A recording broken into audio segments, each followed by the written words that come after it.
जो youth Congress NSUI की पूरी कमेटियां पंचायतों में बनानी है, जो पंचायत का यूथ कांग्रेस एनएसयूआई महिला कांग्रेस अलग अलग प्रकोष्ठ के अध्यक्ष बने हैं, उनकी कमेटियां भी आप लोगों को बनानी है। मैं वचन देता हूं आप सब, ध्यान से सुनना मेरी बात। मंच के साथियों, ध्यान से सुनना मेरे परिवार के परिवारजनों। दुनिया इधर से उधर हो जाए, 500% इस बार कांग्रेस और पंजे की 2028 में सरकार बने। मध्य प्रदेश में 2023 के विधानसभा चुनाव के बाद कांग्रेस की कमान कांग्रेस के नेता जीतू पटवारी को सौंपी गई। तब ये सवाल उठा कि जीतू पटवारी 2023 का विधानसभा चुनाव हार गए, उन्होंने एक बड़ी जिम्मेदारी दी गई। सवाल इस बात को लेकर भी उठा कि क्या अब जीतू पटवारी मध्य प्रदेश में कांग्रेस पार्टी को ही संगठन को मजबूत करेंगे या फिर 2028 में राऊ विधानसभा सीट से चुनाव लड़ेंगे। जीतू पटवारी ने बीते दिनों इनको लेकर किसी तरीके का स्पष्टीकरण नहीं दिया, लेकिन अब जो संकेत मिलते हुए नज़र आ रहे हैं उसमें ये साफ होता हुआ नज़र आ रहा है कि जीतू पटवारी प्रदेश अध्यक्ष होने के साथ ही प्रदेश में 2028 के चुनाव की कमान संभालते हुए राऊ विधानसभा सीट से चुनाव लड़ेंगे। आखिर कैसे जीतू पटवारी ने चुनाव लड़ने के संकेत दिए, अब आप इस खबर को विस्तार से जानिए। नमस्कार, मैं हूं अनुराग श्रीवास्तव और आप देख रहे हैं लोकमत हिंदी।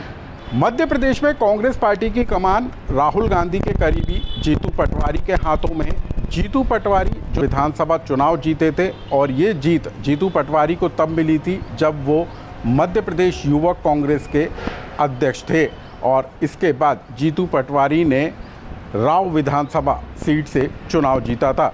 2018 के विधानसभा चुनाव में एक बार फिर जीतू पटवारी ने इंदौर के राव विधानसभा सीट से जीत हासिल की और तत्कालीन कमलनाथ सरकार में मंत्री भी बने।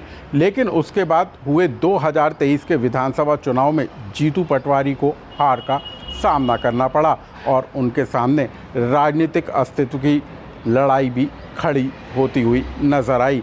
लेकिन उसके बाद अचानक से कांग्रेस पार्टी ने बड़ा फेरबदल करते हुए मध्य प्रदेश कांग्रेस कमेटी के अध्यक्ष पद से कमलनाथ को हटाकर युवा नेता, युवा चेहरे जीतू पटवारी को कमान सौंप दी।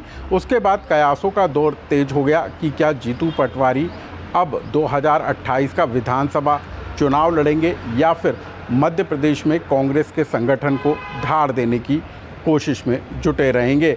इसको लेकर कई तरह के कयासों का दौर भी तेज हुआ। लेकिन अब जो कुछ तस्वीरें निकलकर सामने आ रही हैं वो बता रही हैं कि मध्य प्रदेश के इंदौर के राव विधानसभा सीट से जीतू पटवारी ने चुनाव लड़ने को लेकर अभी से जमावट करना शुरू कर दिया है। बीते दिनों जीतू पटवारी अपने राव विधानसभा सीट में पहुंचे और यहां पर कार्यकर्ताओं के साथ चर्चा करते हुए मोहल्ला से लेकर मंडल स्तर तक संगठन को मजबूत करने के लिए समझाइश देते हुए नजर आए। सिर्फ इतना ही नहीं, जीतू पटवारी का एक वीडियो भी सोशल मीडिया पर वायरल हो रहा है जिसमें जीतू पटवारी कहते हुए सुनाई दे रहे हैं कि आम लोग, कार्यकर्ता बताएं कि 2028 में कांग्रेस का विधायक आखिर कैसे जीतेगा।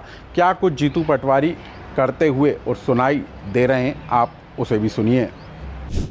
कांग्रेस पार्टी कैसे ठीक करें, हम एकजुट कैसे हो, आपस में चर्चा करके आपस में मिलना जुलना कैसे करें, इसका क्या आइडिया है ये बताओ।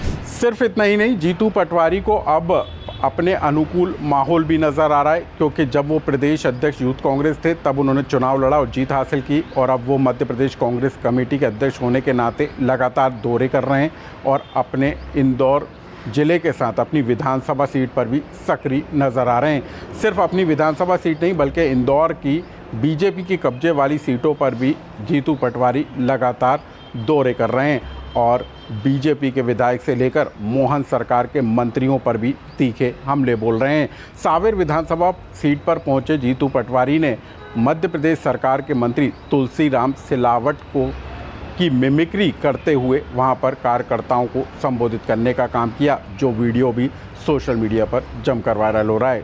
तुलसीराम सिलावट पहले तो सीधा खड़ा ही नहीं रहता है, करता नहीं करता। हाँ या ना दीदी, तो फिर जब वो आता है तब तो आप बोलते नहीं हो, जरा डांटा करो। अब हम आपको बता दें कि जीतू पटवारी ने 2023 का विधानसभा चुनाव बीजेपी के मधु वर्मा से लगभग 35,000 वोटों के अंतर से हारा था। लेकिन अब जीतू पटवारी एक बार फिर चुनाव लड़कर विधानसभा पहुंचने की कवायद में जुटे हुए हैं और इसको लेकर अभी से जीतू पटवारी ने बिसात बिछाना शुरू कर दिए। संगठन को अपने विधानसभा से लेकर गृह जिले में मजबूत करने की कवायद में जीतू पटवारी जुटे हुए हैं। हालांकि जीतू पटवारी का फोकस पूरे प्रदेश पर है, लेकिन सबसे ज़्यादा फोकस इंदौर में है, क्योंकि इंदौर को बीजेपी का गढ़ कहा जाता है। यहाँ पर सभी विधायक बीजेपी के हैं, सांसद बीजेपी का है, महापौर बीजेपी का है। लेकिन बीते दिनों जिस तरीके से भागीरथपुरा में दूषित पानी के कारण लोगों की मौत हुई थी, उसके बाद बीजेपी बैकफुट पर तो कांग्रेस फ्रंट फुट पर आती हुई नजर आई थी। और राहुल गांधी के दौरे के बाद जीतू पटवारी इंदौर में फिर से पूरी तरीके से फुल मोड एक्टिव नज़र आ रहे हैं। और यही वजह है कि अब जीतू पटवारी राव विधानसभा सीट से चुनाव लड़ने को लेकर अपने विधानसभा में संगठन को मजबूत करने की कवायद में जुटे हुए नज़र आ रहे हैं। इस खबर से जुड़ा आपका कोई सुझाव या कमेंट्स हो तो हमें कमेंट्स बॉक्स में लिखकर ज़रूर बताइए।